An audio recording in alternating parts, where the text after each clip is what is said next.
اهلا بيك في حلقه جديده من سلسله اهم النصايح لتعلم اللغه الانجليزيه. الحلقه دي من غير مبالغه هتوفر عليك تعب سنين ومشوار كبير، ومش هتلاقي حد يقول لك الكلمتين دول. انت عارف الناس بتحب الطبطبه، بس انا مش جاي النهارده عشان اطبطب عليك، فاعمل في نفسك المعروف ده وكبر الشاشه واستناني بعد الفاصل.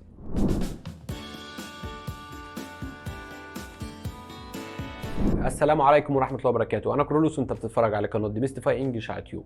في الحلقه دي هتكلم معاك عن 10 نصايح والعكس، بمعنى 10 اخطاء عايزك ما تعملهمش، وبالتالي هم نصايح واخطاء عشان تتجنبهم. وهقول لك على تحذير في اخر الفيديو مهم جدا، لانه قادر يخليك تتكلم وتتعلم اي حاجه في الدنيا، او بمنتهى البساطه لا. الاول قاعده واحده نلتزم فيها في خلال الحلقات دي، وهي الصراحه، وافتكر انك ما تستاهلش مني غير الصراحه. واحد، اختار الشخص الصح اللي هتتعلم منه، انا او غيري، سواء اونلاين او اوفلاين، يعني وجها لوجه. مع اني ما رجحش الاختيار التاني، وهقول لك ليه في حلقه منفرده، بس ده طبعا يرجع لاختيارك. الناس مش زي بعضها، في ناس لازم تدفع فلوس وتشوف الشخص اللي بيعلمهم وجها لوجه علشان يلتزموا. هتسالني وتقول لي اعرف ازاي الشخص الصح؟ هقول لك انا عارف انك كمبتدئ صعب عليك تفرق بين المدرس الكفء والمدرس اللي هيضيع وقتك وفلوسك ومش هيعلمك حاجه، بس انا هقول لك على شويه حاجات تعرف تفرق بيها، ولو لقيتهم في الشخص ده اعرف ان الشخص ده مش المناسب ليك. اولا، لو لقيت الشخص اللي بيعلمك بيركز على القواعد، او بدأ من اول يوم يعلمك قواعد وكلكعه كده، وبيعلمك كلمات منفرده مش جمل، ده غالبا مش الشخص المناسب ليك. وعلى فكره هنتكلم عن النقطتين دول بعد شويه. ثانيا، قارنوا بناس مشهوره بتعلم اللغه ومعروفين انهم كويسين، ودي مش صعب انك تعرفها، مجرد بحث صغير على اليوتيوب هيعرفك كل حاجه. على فكره انا بتكلم عن اللهجه وطريقه كلامه، يعني مش كشخصه، لانه لو مش بيتكلم انجليزي كويس هيعلمك انت ازاي؟ كانك بتجيب كهربائي في شقتك عشان يعمل لك النقاشه. قول لي انت ايه النتيجه؟ اكيد مش كويسه. ثالثا، المدرس اللي ما عندوش ضمير حتى لو كويس في الانجليزي هتلاقيه بخيل في نقل المعلومه. انا قابلت مدرسين كده كتير، حتى لو قادر يشرح لك الحاجه ويريح قلبك هتلاقيه بيقطعها لك علشان تفضل زبون وتدفع. والناس دي حتى لو من افضل المدرسين، حتى لو الانجليزي بتاعهم كويس، ما رجحلكش انك تتعامل معاهم خالص. وده ياخدنا للنصيحه رقم 2، وهي الجرامر او القواعد. ما تركزش على القواعد، ما يبقاش كل تركيزك قواعد قواعد. بالشكل ده مش هتتكلم انجليزي طول عمرك. خد بالك، انا مش بقولك ما تذاكرش قواعد، الفرق كبير. انا بقولك ما تخليش كل اهتمامك ودراستك محصور في القواعد. ذاكرها واديها حجمها، واللي بالمناسبه لا يتعدى ال 10%. والله زي ما بقولك كده. عارف احنا كمدرسين بنعرف ازاي اذا كان المنهج التعليمي فاشل او لا؟ انا اقول لك من خلال النظر لطريقه تكوين المنهج، وخصوصا للمبتدئين او للاطفال. ولو مش مصدقني افتح اي كتاب من كتب الوزاره، وبالتحديد كتاب سنه رابعه، وشوف الجمل والتعبيرات وطريقه سياقها والتعقيد اللي فيها.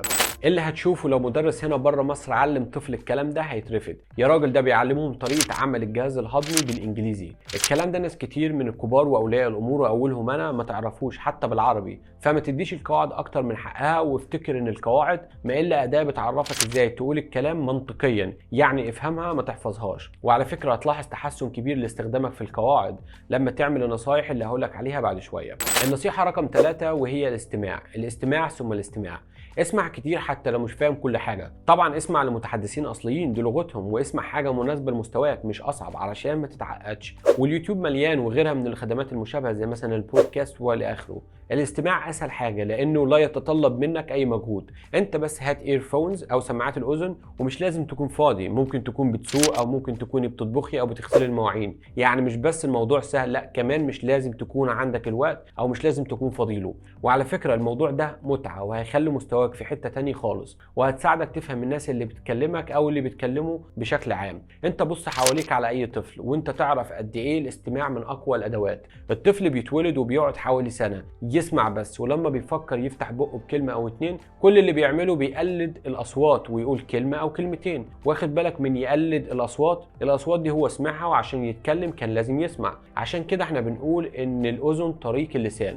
نصيحه رقم 4، واللي بشوف ناس كتير بتعمل الغلط ده، وهي انك تقارن نفسك بحد. اوعى لاي سبب من الاسباب تفكر ان حد احسن منك. اوعى تقارن نفسك وتقول زميلي الفلاني اللي بدأ معايا بقى بيتكلم احسن مني. صدقني هتتعب. حتى مقارنتك اختياراتك اصلا غير عادله، وهقول لك ليه. اولا لاننا بكل بساطه مش زي بعض، مدى استيعاب كل شخص بيختلف من شخص للتاني، ومش من المنطقي ان الناس تكون اصلا متساويه، فبالتالي المنطق اصلا مش عادل. ثانيا الوقت اللي بيقضيه كل شخص بيختلف، يعني مثلا انت راجل عندك شغل ومسؤوليات ومقدرتك انك تذاكر ساعه واحده، الشخص التاني اللي بتقارن نفسك بيه ده ممكن يكون عنده وقت وبيذاكر ساعتين مش ساعه. ويا سيدي ممكن يكون عنده اصحاب اجانب بيساعدوه، او بياخد كورسات مع متخصصين، او مثلا بيستخدم خدمات مدفوعه زي كامل وغيرها. فمش من العدل خالص انك تقارن نفسك بحد. الوقت والطاقه اللي هتقضيها في المقارنه استخدمه في انك تطور من نفسك وتحسن من الانجليزي بتاعك. ولو في حاجه واحده بس تاخدها من الفيديو ده هي التالي: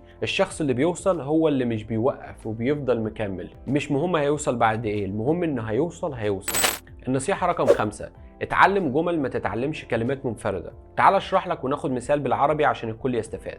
تعال نفترض ان كلمة سعيد دي كلمة جديدة وانت ما تعرفهاش. كل المطلوب منك انك تحطها في جملة وما تحفظهاش منفردة. يعني مثلا قول الولد سعيد، بعدين العب في الجملة براحتك وغير فيها، بدل مثلا ما قلت الولد سعيد خليها انا سعيد. اهي جملة بسيطة والموضوع مش صعب، بس نتائجه مضمونة واتفرد فيه ابحاث كتيرة يضيق الوقت عن ذكرها. تعال نفترض انك بتحفظ كلمات وما بتحفظش جمل.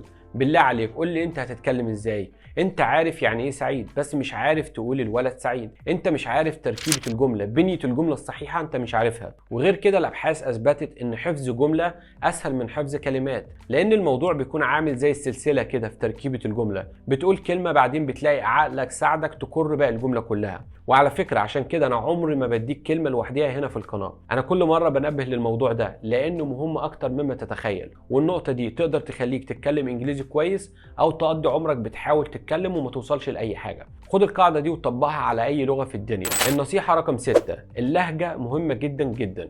الموضوع ده عليه خلاف كبير، ناس تقول لك اتعلم جمل وكلمات وقواعد، بعدين لما تتقن الموضوع ابقى يا سيدي اتعلم اللهجة، هي يعني هتروح فين؟ والكلام ده غلط تماما. انت ما تفكرش ان اللهجة مرحلة من مراحل تعلمك للغة، اللهجة جزء مهم جدا من اللغة لا يقل اهمية عن تعلم الكلمات والقواعد. اي مدرس يقول لك اللهجة مش مهمة وانت عمرك ما هتتكلم زي الاجانب، اعرف ان ده احسن له يعمل اي حاجة تاني غير انه يدرس لغة. ده واحد بيقول لك تعال نوسخ التيشيرت بعدين نبقى نغسله، طب ما تسيبه نضيف. الحاجة التانية اللي محدش هيقولك عليها ان في مؤسسات وتطبيقات بيدفع فيها فلوس كتير جدا وبيعملوا احلى بيزنس عليك عشان بس تساعدك تحسن من لهجتك، مش يعلموك حاجة بس يساعدوك تحسن من لهجتك. تخيل بقى لما تقضي كام سنة بتنطق غلط، بعدين تحاول تصلح النطق الغلط ده، الموضوع هياخد وقت وفلوس ومجهود منك قد ايه؟ ولا تسمع الكلام المنطقي العلمي وتهتم بالموضوع من اول يوم؟ يا سيدي ما تنطقش 100% صح، وانا مش مستني منك اصلا انك تجيب النطق صح 100%، لا على العكس تماما. اللهجة زيها زي اي مهارة، بالممارسة والتعود هتوصل لها، وهيكون النطق الصحيح هو النطق الوحيد اللي عقلك يعرفه، وغيره هو اللي مش هيكون صحيح. حاول من اول يوم تتعلم النطق الصحيح.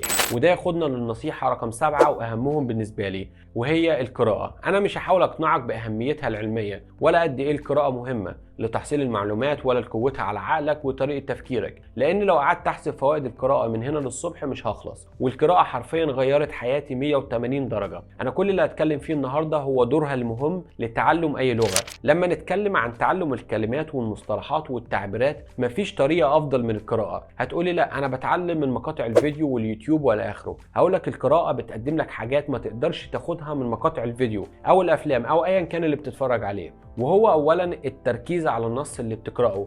وبمناسبة التركيز، القراءة بتساعد على إفراز مادة كده بيقولوا عليها المادة الرمادية، ودي مهمة جدا للتفكير بشكل أسرع والتنشيط الذاكرة. واللي الأبحاث أثبتت وجود المادة الرمادية دي عند الناس اللي بتتعلم لغة جديدة واللي بيقرأوا بشكل عام، خصوصا لو بتقرأ لغة تانية مش لغتك. انت عينك شايفة وعقلك مركز على النص، لو سرحت أو اتلخبطت هتلاقي نفسك مش فاهم ومجبر تعيد النص تاني. ثانيا انت بتعرض عقلك اللاواعي انه يقرأ جمل وكلمات جديدة من سياق متاخده من نص صحيح لغويا، كان رايح اصلا لواحد بيتكلم اللغه، يعني كان رايح لواحد انجليزي بيتكلم اللغه دي وقواعدها مظبوطه 100%. وانت هنا بتمرن عقلك على القواعد وبتتعلم قواعد من غير ما تذاكرها. وسواء اتفقت معايا او لا، لما تقرا كتير هتلاقي نفسك لا اراديا بتقتبس وبتستخدم جمل ومصطلحات من الكتب اللي انت بتقراها. مش ده برضو اللي انت بتدور عليه؟ انك تستخدم الكلمات والجمل اللي بتعجبك واللي بتتعلمها؟ وانت عشان تتكلم اي لغه محتاج انك تعرف وتتعلم طريقة تركيب الجمل وبنية النص الصحيحة، وهنا يجي دور القراءة. ثالثا القراءة هتساعدك تفكر بالإنجليزي، وموضوع التفكير باللغة اللي بتتعلمها ده من أهم الحاجات، وهي اللي بتحدد إن كنت هتقضي حياتك تترجم وتقطع وتتهته قبل ما تتكلم، ولا بمنتهى البساطة تتكلم وتعبر عن اللي عايزه.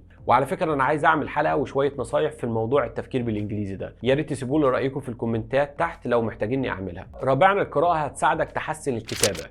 احنا قلنا وانت بتقرأ بتمرن عقلك على تركيبة الجمل وطريقة سياقها، فلما تيجي تكتب هتلاقي عقلك عنده طريقة واحدة بس للكتابة او لصياغة اي موضوع، وهي الطريقة الصحيحة اللي اتعلمها من القراءة، فهتلاقي نفسك بتطبق اللي اتعلمته من غير ما تحس انك بتعافر. على فكرة في كورس كامل هنا على القناة بديك كلمات وبعدين بعمل منها قصص مسموعة ومصحوبة بالنص وترجمة عشان تتعلم وتقرأ وتسمع في نفس الوقت. انا ممكن اتكلم اكتر من كده عن القراءة واهميتها، بس وانا بكتب الحلقة دي لاحظت اني طولت جدا في موضوع القراءة، فكفاية كده كلام عن القراءة، ولو محتاجين تفاصيل اكتر انا ممكن اعمل حلقات منفردة لكل موضوع.